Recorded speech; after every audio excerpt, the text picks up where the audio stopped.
Hola, el título de esta historia es La artista y es la tercera del libro Morí y ahora, psicografiado por la medium Vera Lucia Marinsec de Carballo y dictada por el espíritu Antonio Carlos.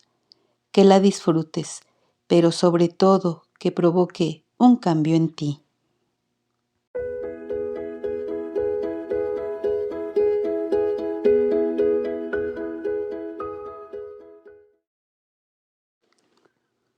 Me sentía muy mal.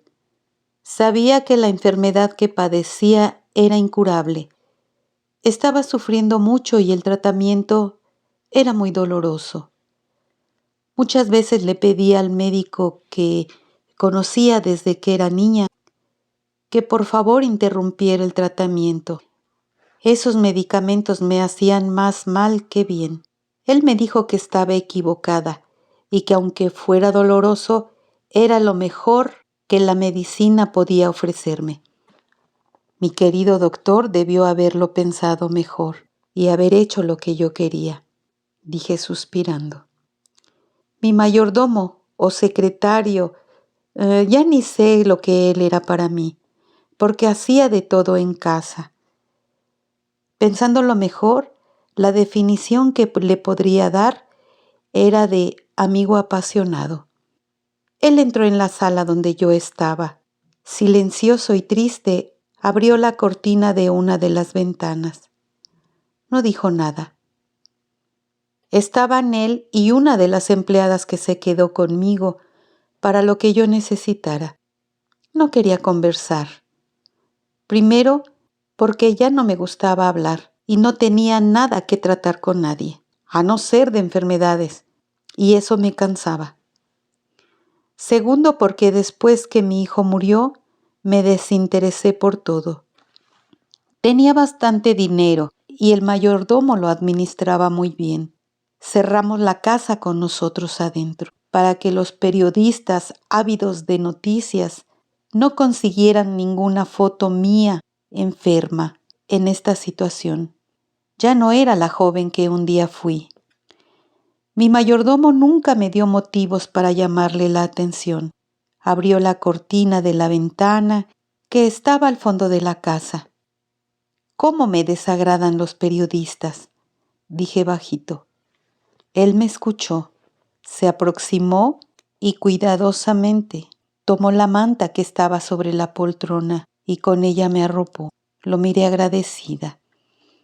Sabía que él me amaba y fue solamente por ese amor verdadero que se quedó conmigo.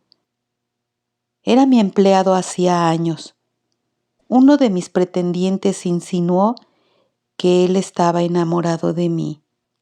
Me reí en aquel momento. Después de la tragedia, me enfermé y él se quedó a mi lado. Comprendí que ese hombre me amaba, pero era demasiado tarde. Pensé en los reporteros y periodistas. Ahora me escondía de ellos. Antes no era así. Me gustaba ser fotografiada, me exhibía ante las cámaras, hacía de todo para ser entrevistada y salir en los periódicos y revistas. Pero el tiempo pasó y yo cambié. Piense en su vida y preste atención a los cambios que hubo. Escuché que alguien me dijo. Creí que eran pensamientos míos. A veces sentía que escuchaba a mi hijito. Creo que era porque lo extrañaba mucho. Me quedé dormida. Desperté en mi enorme cama. Estoy muy sola. Ninguna visita. Nadie me quiere. Prohibí las visitas y cuando alguien me venía a ver, no las recibía. Últimamente hasta el médico de la familia ya no venía, ni mi hermano. Él se hizo enojado para no ir al hospital. Estaba tranquila, pero me sentía sola. En los tiempos de gloria, aparentemente fui feliz. Fama, éxito, dinero, maridos, amantes y una agitada vida social. De una relación más seria, que duró muy poco, nació mi hijo. Lo amé mucho. Cuando me separé de su padre, Él se quedó conmigo y nos volvimos grandes compañeros, unidos por una relación maravillosa que solamente existe entre madre e hijo. Estaba con él siempre que era posible. Hasta renuncié a algunos trabajos para quedarme junto a él. Mi hijo crecía fuerte, guapo y muy inteligente. Viajes y trabajo siempre. El mayordomo y las empleadas se quedaban con mi hijito, que adorablemente cautivaba a todos, siendo en casa muy consentido y muy amado. Mi hijo nunca salía solo, lo llevaban y lo traían de la escuela. Un día en que yo estaba viajando, uno de los profesores de su colegio falleció y dejaron salir a los chicos antes de su horario habitual. Él regresó a casa con alguien que amablemente lo dejó aquí afuera. El portón de nuestra casa era todo de herrería y tenía puntas en la parte más alta. Y mi hijo, en vez de tocar la campana, decidió subirse y saltarlo. Se cayó y una punta lo hirió en el cuello. Personas que pasaban por la calle, al verlo gritaron. Mis empleados acudieron. El mayordomo afligido lo llevó al hospital donde murió de hemorragia. Sufrí tanto, no lo podía creer. Quería ser enterrada con él. Pasaron los días. Mis empleados hicieron lo que yo les pedí. No conversaban conmigo y no recibiría visitas. Pero no estaba satisfecha. La soledad me dejaba más triste y la enfermedad me hacía delirar. A veces escuchaba a alguien que me daba la impresión de ser mi niño, que me hablaba para que analizara la situación. Otras veces sentía a personas que oraban por mí. Al sentir eso, creía que eran mis fans, que querían que yo me curase. Y otras veces sentía o escuchaba personas llorando que decían que me habían perdido. Eran sensaciones extrañas que me dejaban confundida. Deseaba que eso pasara pronto, pero no sucedía así. Por mucho tiempo viví en esa agonía y tristeza, sin poder definir si fueron meses o años. Un día, el mayordomo entró en el cuarto. Entonces decidí salir de mi mutismo. Usted ha sido un leal amigo. Puede hablar conmigo. Vamos a conversar. Pero él no respondió. Me pareció extraño y repetí: siéntese aquí cerca de mí. Vamos a conversar. Él miró alrededor del cuarto y se fue. ¿Será que lo ofendí? Puede ser, pero no fue intencional, pensé. Conquisté a través de mi belleza a muchos hombres, pero a él no. Nunca pasó por mi cabeza relacionarme con un empleado. ¿Ya vio cómo es el cuerpo de él y cómo es el suyo? Otra vez esa voz que oía de vez en cuando. Y como otras tantas, decidí no poner atención. Voy a llamar al médico o a mi hermano, pero no pude ni siquiera descolgar el teléfono. Toqué la campanilla que estaba en mi buró desde que me enfermé y nada. Después de un tiempo, el mayordomo entró en el cuarto. Miró todo, pasó la mano por la cómoda. Tomó el portarretratos, que tenía fotografías mías. Las miró con cariño y dijo bajito: perdóneme, no pude impedir que su hermano, su heredero, vendiera todo. Mañana vendrá un camión para retirar algunos muebles que serán subastados. Después los nuevos propietarios estarán aquí y modificarán todo. Ya me voy. Esta casa debería ser un santuario y no debería ser modificada. ¿Cómo? ¿Qué es lo que está diciendo? grité. ¿Mi hermano vendió todo? ¿Cómo puede ser si aún no he muerto? Vea la diferencia, escuché otra vez esa voz. Lo miré examinándolo y después me miré. Estábamos muy diferentes. Él saludable y yo enferma, pero la voz insistió. Analícenlo nuevamente.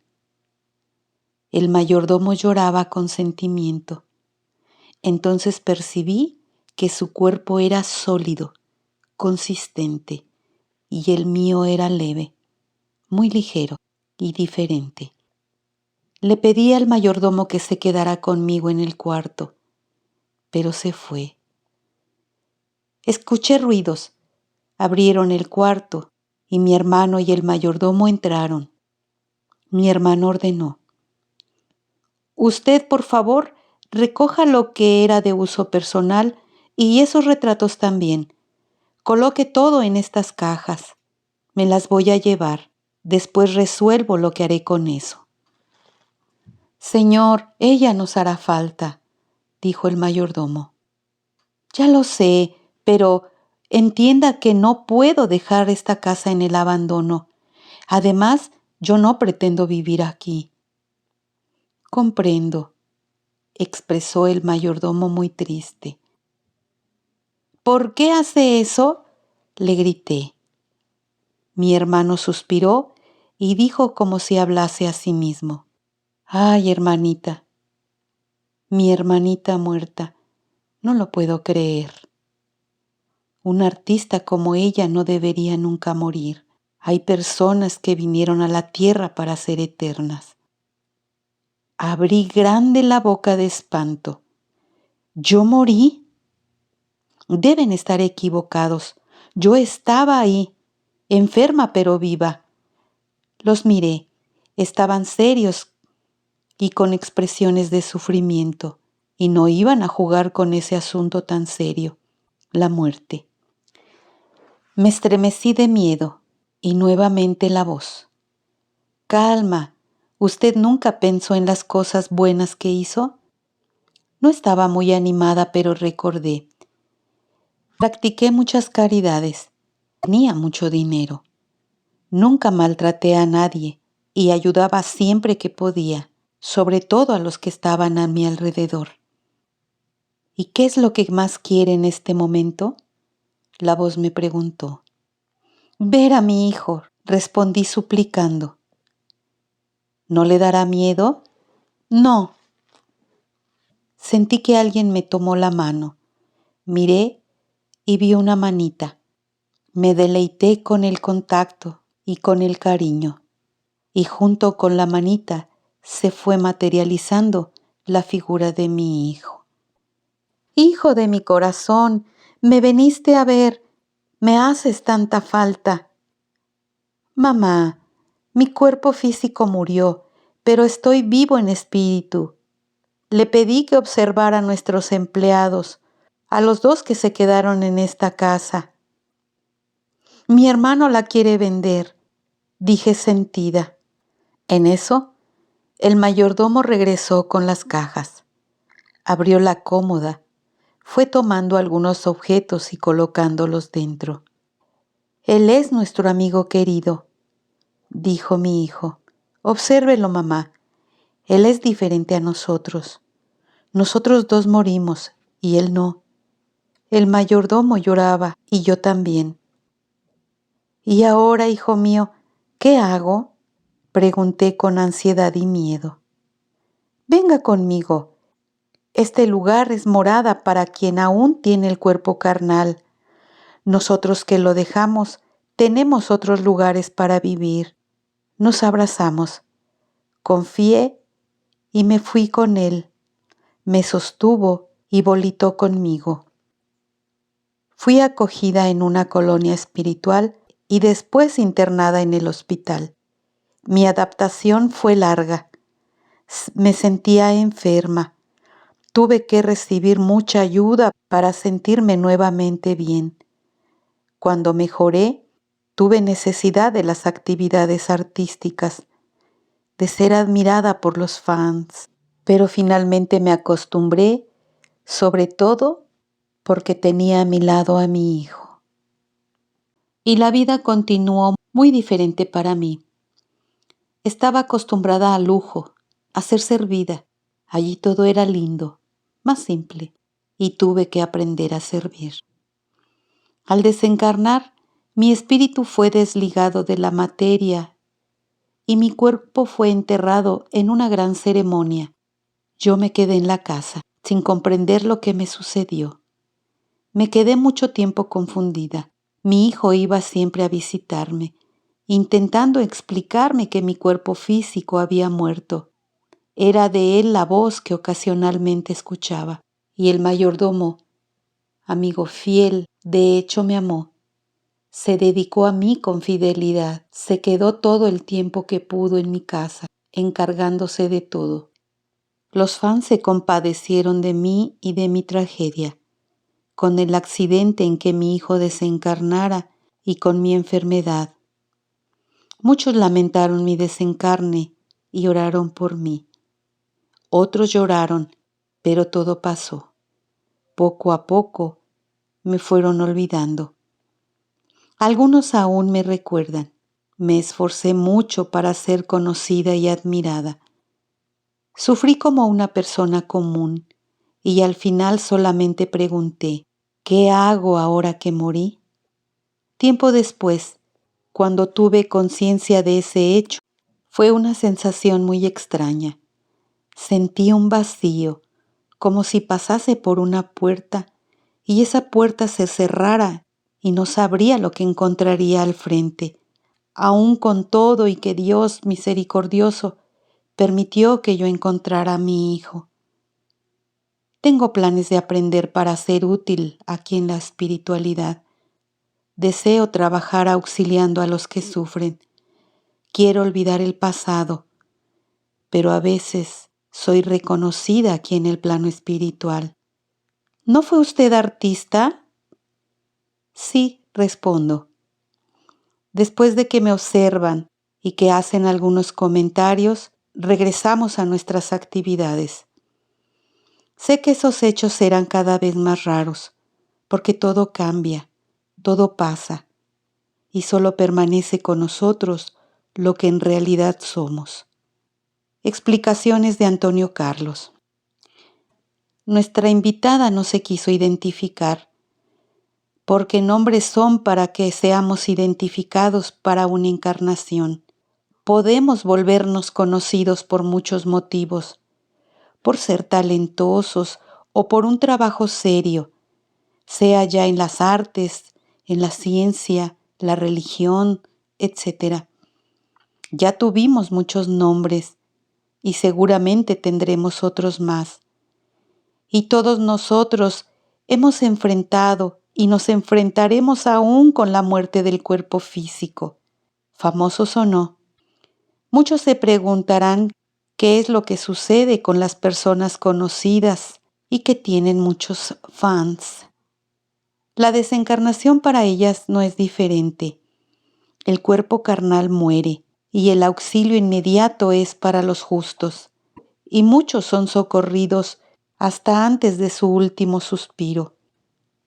Así como se comenta entre los encarnados el cambio de plano de personas famosas, en la espiritualidad también se escuchan comentarios cuando eso sucede. Los desencarnados maldosos, llenos de envidia, dicen, tuvo de todo y de lo mejor, hombres o mujeres, carros, viajes, comió muy bien, hizo todo lo que quiso y ahora murió. Si podemos lo traemos para acá y entonces sentirá lo que es vivir sin nada. Ahora sí va a tener que sufrir, etc. Pero entre los buenos se escucha. Yo admiraba su trabajo, cómo se esforzó, cómo trabajó para llegar a donde llegó. Practicó muchas caridades. Era buen hijo o buena hija. Y era excelente padre o excelente madre, etc. Que Dios la bendiga y que pueda comprender su cambio de plano. aceptar su desencarne y ser auxiliada. Casi siempre los lamentos y llanto de los fans les causan sufrimientos, pero las oraciones de cariño forman una barrera para que los desencarnados maldosos no se puedan aproximar. ¿Y para dónde van después? Si es para el umbral o para una colonia espiritual, dependerá solamente de cada uno. Ser conocida fue resultado de un trabajo, pero son nuestros actos los que hasta el final nos acompañan y los que determinarán si estaremos bien o no. Muchas gracias por tu atención. Hasta la próxima.